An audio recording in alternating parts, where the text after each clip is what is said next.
Hey everyone, welcome to this deep dive into the language of luxury. So you're interested in, how those high-end brands use language and wording to influence our perceptions, our buying decisions. And we're going to unpack that today. We're going to explore how those small shifts in wording can make a big difference to the client experience. Get ready for some aha moments because even I was surprised by some of the examples in your source material.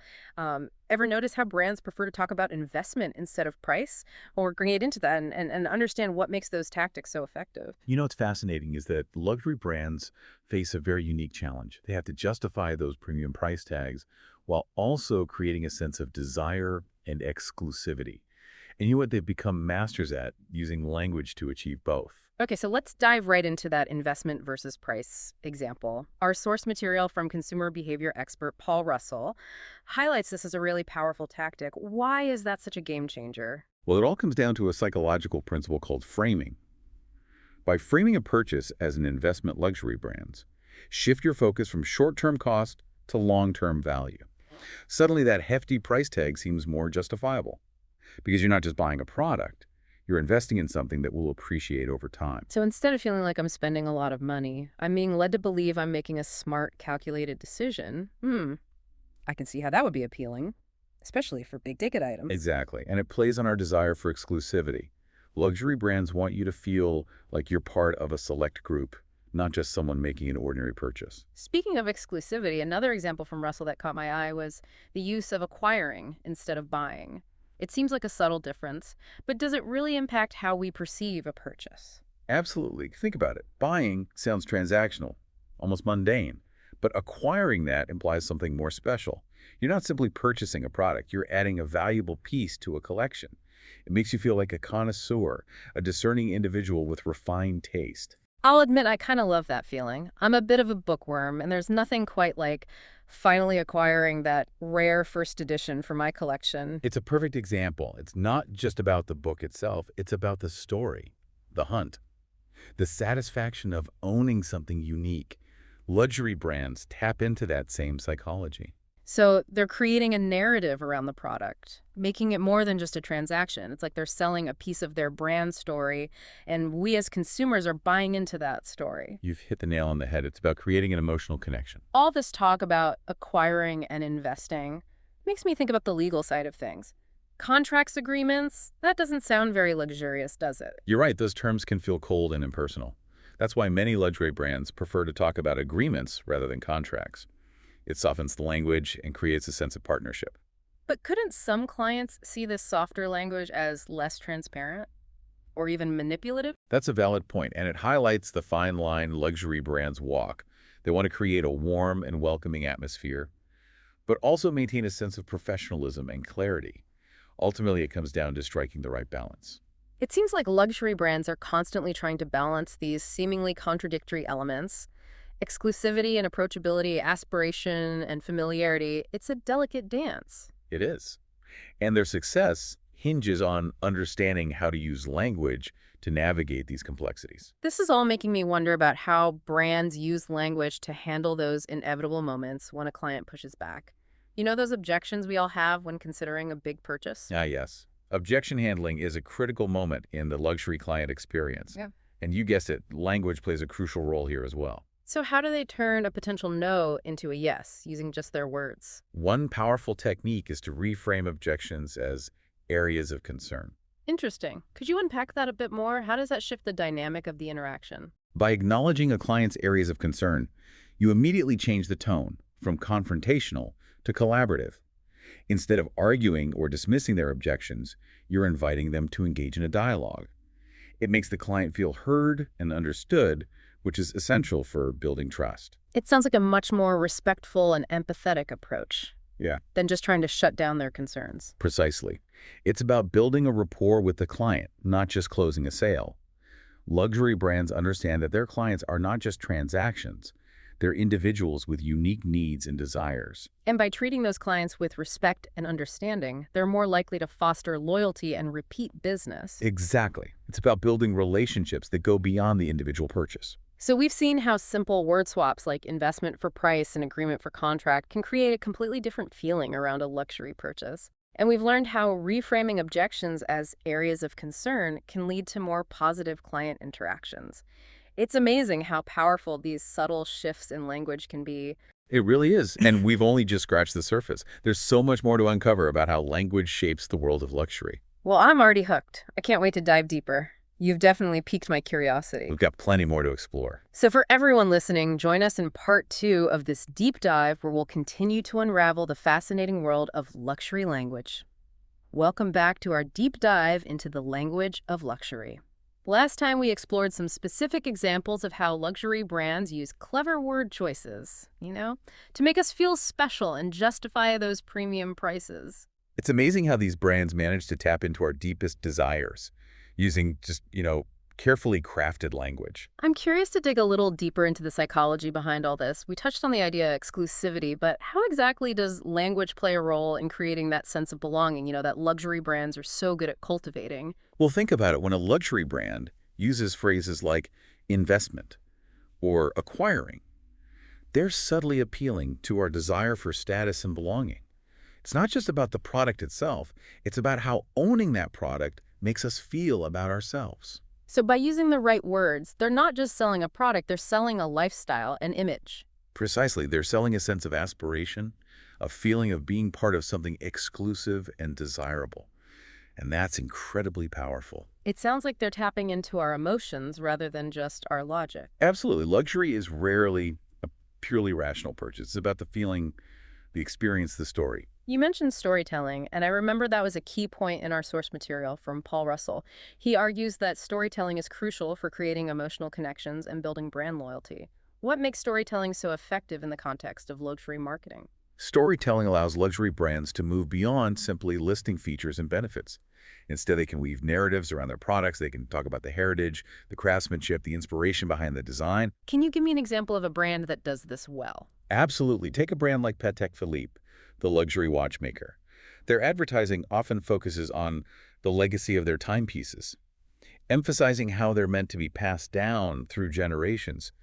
It's not just about buying a watch, it's about becoming part of a family tradition, a story that unfolds over time. That's a brilliant example.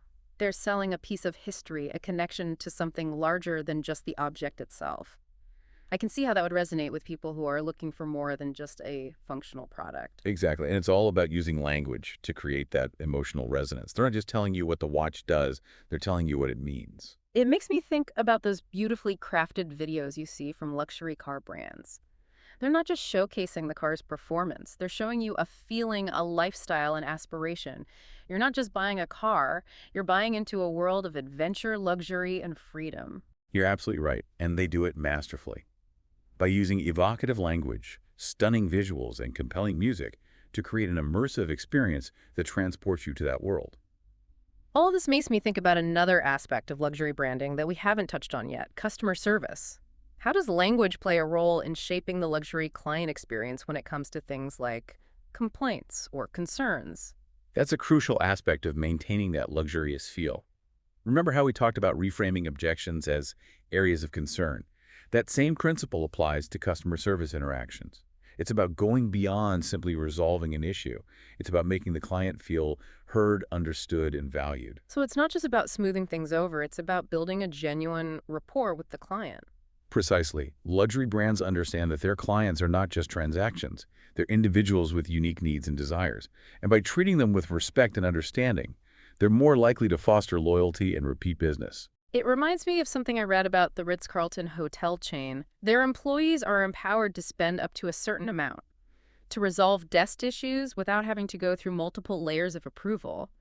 It shows a commitment to putting the customer experience first, even if it means bending the rules a bit. That's a great example. It's about demonstrating that you value the client's time and satisfaction above all else. It all comes back to creating a feeling of exclusivity and personalized attention. Yeah, It's like they're saying, you're special and we're going to go above and beyond to make sure you feel that way. exactly. And they achieve that through a combination of actions and words. They use language to express empathy, to reassure, and to reinforce that sense of being part of something special. It's amazing how all of these elements, the word choices, the storytelling, the focus on client relationships, all work together to create that unique luxury experience. It's like a carefully choreographed performance. and language is the script. It truly is, and it's a performance that consumers are willing to pay a premium for. But I'm also starting to wonder about the potential downsides of all of this. It's fascinating to see how brands use language to elevate their image and engage their clients, but I can't help but feel a little wary of the potential for manipulation. That's a valid concern. There's a fine line between persuasion and manipulation.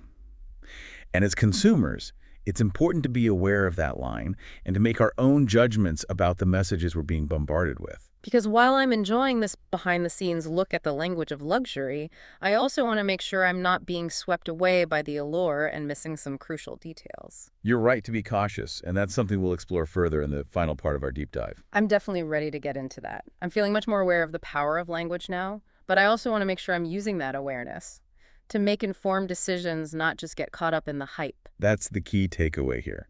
Awareness is power. And with that power, you can navigate the world of luxury with a critical and discerning eye. Well, I'm ready to put on my critical thinking cap and delve into the potential pitfalls of luxury language. I'm sure there's a lot more to uncover. There is. Stay tuned for the final part of our deep dive, where we'll discuss how to be an informed and discerning consumer in the world of luxury. Welcome back to our deep dive into the language of luxury. So far, we've been exploring how brands use words, to create that whole world of exclusivity and desire.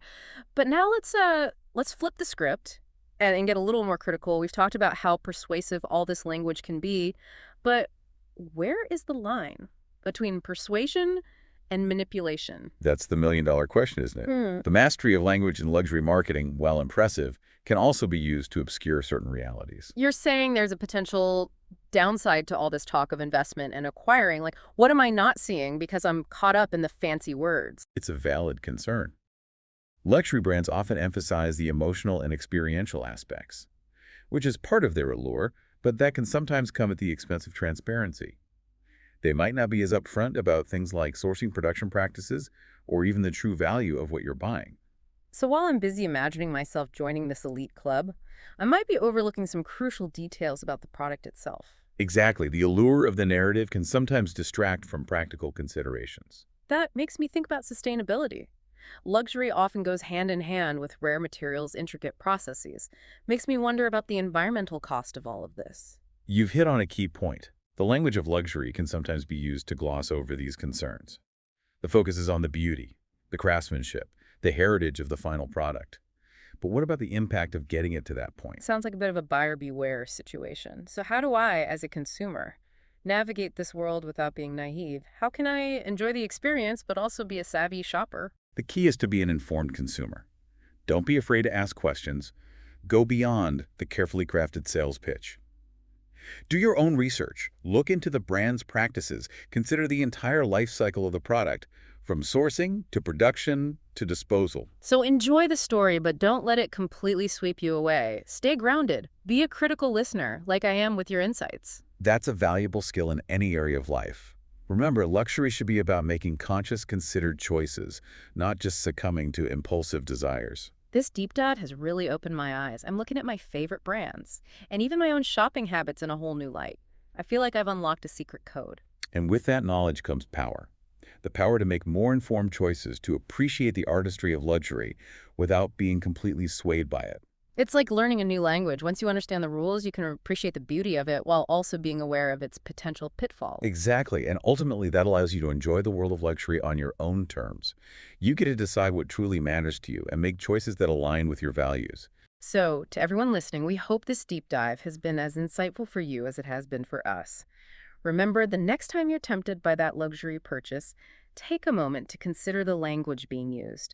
Is it genuinely adding value?